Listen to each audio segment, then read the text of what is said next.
ওই ধর লাইট ধর বাল বেটা হের দিয়ে ধরো তাহলে পিছলিব না ও ধুম্মা লেগে যাবে সে কত কত আছে আবার কি হইতেছে পিসাস নাই মারবো নাকি আবার শালা গাছে ও গাছ ছিল মাথার ভিতরে মানুষ ই মারে কুচ মারে যে কুড়াই মারবো কুইসের তো তাই আমি লেন্সের ভিতরে মেরে উড়াইলাম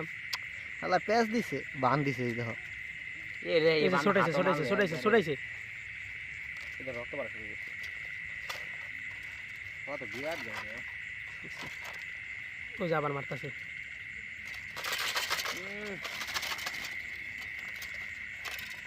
উস্তারে তো এবারে 12টা বাজে দিছে ঝেড়ো আমার মারবো কি মারা এই যে এনে এনে এনে শালা প্যাচ মারলো যে আবার ওই ওকে ভেরি বিগ সাইজ হ্যাঁ ইসমে হ্যাঁ এদিকে তুই না ইস লাইট এদিকে ক্যামেরা ওই যে